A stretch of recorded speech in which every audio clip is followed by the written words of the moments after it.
Il y a une question qui circule aujourd'hui en Côte d'Ivoire, une question lourde, une question sensible, une question que beaucoup posent dans les salons, sur les réseaux sociaux, dans les quartiers, mais que très peu de médias veulent traiter sérieusement. Alassane Ouattara est-il réellement en bonne santé? Et surtout, pourquoi à chaque fois qu'un chef d'État africain disparaît quelques jours, voyage en France ou revient sans explication claire, le peuple est obligé de chercher la vérité lui-même? Parce que soyons sérieux 2 minutes, la vraie question n'est pas de savoir si les rumeurs sont vraies ou fausses. La vraie question, c'est pourquoi ces rumeurs naissent aussi facilement. Pourquoi une partie du peuple ivoirien peut croire qu'un président est gravement malade? Pourquoi certains vont jusqu'à parler de double, de copie, de mise en scène, même sans preuve? Pourquoi la méfiance est devenue aussi forte?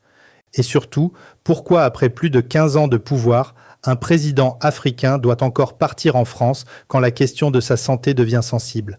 Avant d'aller plus loin, soyons clairs.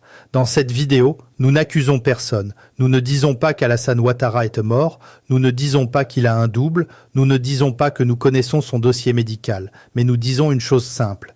Quand un homme dirige un pays, quand il a plus de 80 ans, quand il est au pouvoir depuis 2011, quand il effectue des séjours en France sans explication détaillée, alors le peuple a le droit de demander de la transparence. Et ce droit-là n'est pas une insulte. C'est une exigence démocratique. Avant d'entrer dans le fond, abonne-toi à la chaîne. Parce qu'ici, on ne fait pas seulement de l'actualité. On ouvre les dossiers, on regarde les faits, on sépare les rumeurs des preuves et on pose les questions que les peuples africains ont le droit de poser.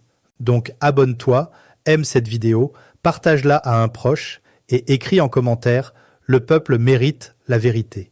Maintenant, regardons les faits. Le 18 mars 2026, Alassane Ouattara quitte Abidjan pour un séjour en France. Ce déplacement n'est pas passé inaperçu, parce qu'en Afrique, quand un président âgé quitte son pays pour la France, sans communication détaillée, le peuple commence toujours à se poser des questions. Officiellement, il s'agit d'un séjour en France. Mais beaucoup d'Ivoiriens se demandent « Pourquoi ? Un séjour privé ? Des consultations de travail ? Des soins ? Des examens médicaux ? Une rencontre politique ? Une préparation de succession ? » La vérité, c'est que le peuple n'a pas reçu une explication complète. Et quand le silence commence, la rumeur entre. C'est exactement ce qui s'est passé. Des images ont circulé, des publications ont parlé d'hospitalisation, d'autres ont parlé d'évacuation, certains ont même parlé d'un état critique. Mais après vérification, plusieurs de ces images ont été identifiées comme fausses ou générées par intelligence artificielle. Et AFP Factuel a clairement expliqué que ces images ne prouvaient pas une hospitalisation d'Alassane Ouattara.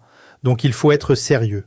On ne peut pas construire une analyse sur des images truquées. On ne peut pas dire au peuple qu'un président est mort ou hospitalisé juste parce qu'une image circule sur Facebook. Ça, ce n'est pas du journalisme. Mais attention, le fait qu'une fausse image circule ne veut pas dire que toutes les questions sont interdites. Au contraire, la fausse image montre une chose.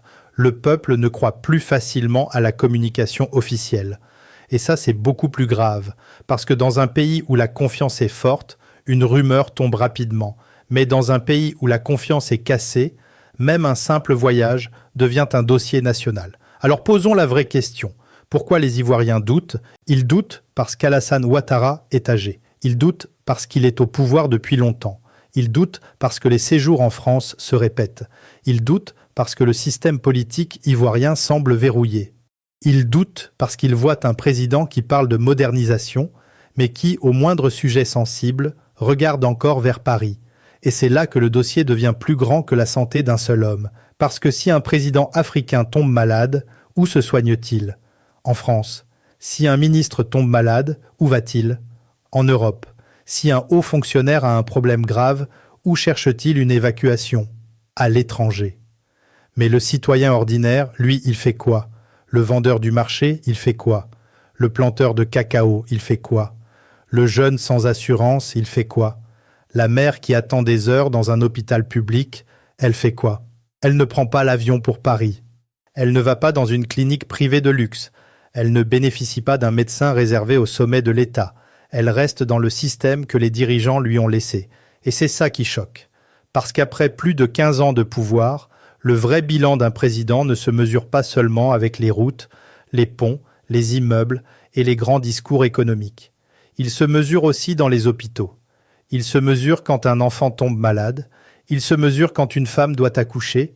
Il se mesure quand un père de famille n'a pas l'argent pour payer les soins.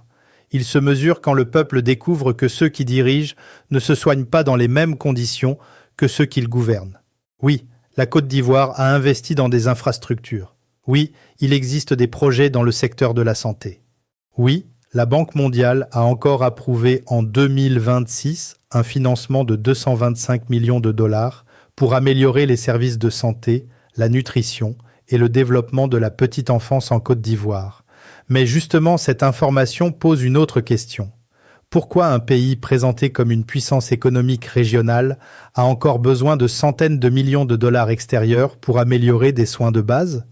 Pourquoi le peuple doit encore attendre des financements internationaux pour espérer des services de santé de qualité ? Pourquoi les dirigeants parlent de souveraineté, mais quand il s'agit de santé, le système reste dépendant ? Et surtout, pourquoi les dirigeants africains construisent-ils parfois plus vite des palais, des ponts, des tours et des routes que des hôpitaux capables de rassurer tout le monde ? Voilà la vraie colère. La colère n'est pas de savoir si Ouattara est malade ou pas. Un être humain peut tomber malade. Un président peut vieillir. Un homme peut avoir besoin de repos. Le problème, c'est quand la santé du président devient un secret d'État, alors que l'avenir du pays dépend de lui. Le problème, c'est quand un peuple doit deviner. Le problème, c'est quand les réseaux sociaux deviennent le seul endroit où les citoyens cherchent les réponses. Le problème, c'est quand le pouvoir communique seulement ce qui l'arrange. Parce qu'un président n'est pas un citoyen ordinaire. Sa santé peut devenir un sujet national. Pas par manque de respect, mais parce que sa capacité à gouverner engage tout un pays. Et en Côte d'Ivoire, cette question est encore plus sensible. Pourquoi ? Parce que Ouattara n'est pas seulement un président âgé. Il est un président au 4e mandat. Il dirige un pays où les grands opposants ont souvent été écartés ou neutralisés politiquement. Il dirige un système où la succession est déjà une question lourde. Et quand un président de cet âge voyage en France, revient sans longue explication, puis reprend officiellement certaines activités, les citoyens se demandent naturellement qui dirige vraiment, qui prépare l'après, que se passe-t-il dans les coulisses ? Est-ce que la Côte d'Ivoire est gouvernée par un homme en pleine capacité ou par un système qui prépare déjà la transition sans le dire au peuple ? Encore une fois, nous ne disons pas que Ouattara est incapable, nous ne disons pas qu'il est mort, nous ne disons pas qu'il y a un double, mais nous disons que la transparence éviterait beaucoup de rumeurs. Parce que les rumeurs ne naissent pas seulement de la méchanceté, elles naissent aussi du silence. Quand le pouvoir ne parle pas clairement, le peuple invente. Quand le pouvoir cache, le peuple imagine. Quand le pouvoir communique mal, les réseaux sociaux deviennent plus puissants que les communiqués officiels. Et aujourd'hui, c'est exactement ce qui se passe. Alassane Ouattara a bien été signalé de retour en Côte d'Ivoire après son séjour du 18 au 28 mars 2026. Après cela, plusieurs traces officielles indiquent qu'il a présidé des conseils des ministres, notamment le 3 juin et le 1er juillet 2026. Donc celui qui affirme aujourd'hui « Ouattara est mort » doit apporter des preuves solides. Mais celui qui affirme « il n'y a aucune question à poser » se trompe aussi. Parce que le peuple a le droit de demander pourquoi ces déplacements sont si peu expliqués. Il a le droit de demander pourquoi la santé des dirigeants africains reste toujours entourée de silence. Il a le droit de demander pourquoi les présidents africains parlent de confiance, mais refusent parfois de traiter les citoyens comme des adultes. Et il a surtout le droit de demander pourquoi, quand les dirigeants tombent malades, la France redevient soudain le vrai hôpital de la République. Voilà le sujet que les médias devraient traiter, pas les fausses images, pas les montages IA, pas les rumeurs de double. Le vrai sujet, c'est la dépendance médicale des élites africaines. Parce qu'un pays vraiment souverain ne doit pas seulement contrôler son armée, il doit contrôler sa monnaie, il doit contrôler ses ressources, il doit contrôler son agriculture, mais il doit aussi être capable de soigner ses propres citoyens, y compris ses dirigeants. Sinon, quelle souveraineté, quelle indépendance, quelle fierté nationale. On ne peut pas demander au peuple d'avoir confiance dans les hôpitaux du pays si ceux qui dirigent le préfèrent toujours se faire suivre ailleurs. On ne peut pas dire que le système de santé avance si les élites gardent toujours un plan B à Paris. On ne peut pas demander au peuple de patienter si ceux qui ont le pouvoir ne patientent jamais quand leur propre santé est en jeu. Et c'est là que la question devient morale. Imagine un Ivoirien ordinaire. Il travaille, il paie ses impôts, il respecte son pays, il vote, il entend les discours, il voit les chiffres de croissance, il voit les grands projets, mais le jour où il tombe malade, il découvre la réalité, les files d'attente, les médicaments chers, les examens difficiles, les spécialistes rares, les frais qui tombent, les familles qui cotisent, les mères qui vendent leurs biens, les jeunes qui lancent des cagnottes, et pendant ce temps, ceux qui dirigent ont toujours une porte ouverte vers l'Europe. C'est ça qui blesse. Ce n'est pas seulement la santé de Ouattara, c'est l'injustice du système.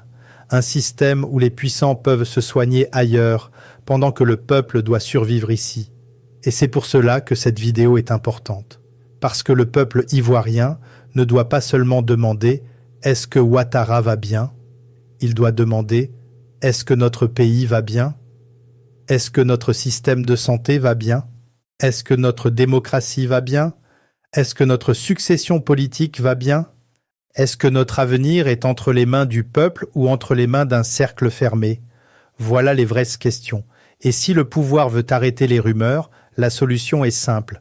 Plus de transparence, plus de communication claire, plus de respect pour les citoyens, plus d'institutions fortes, plus d'hôpitaux capables de retenir les élites au pays. Parce que quand un peuple voit ses dirigeants se soigner dans les mêmes hôpitaux que lui, il commence à croire que le pays appartient à tout le monde. Mais quand le peuple voit ses dirigeants partir ailleurs, il comprend que le système national est seulement pour les pauvres.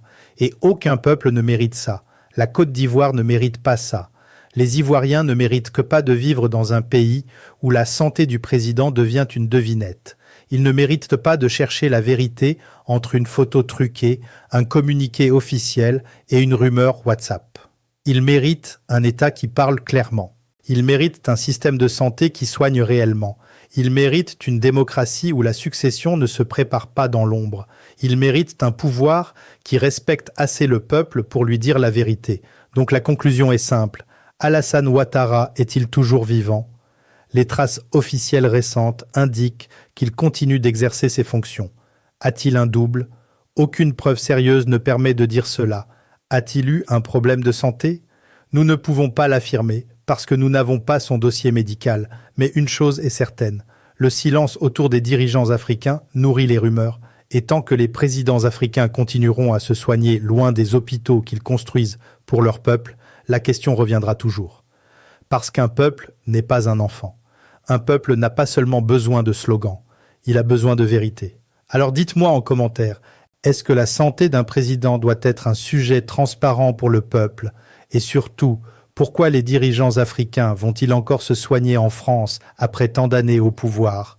Abonne-toi, partage cette vidéo et retiens bien ceci. Un pays où les dirigeants se soignent ailleurs finit toujours par révéler la maladie la plus grave, la maladie du système.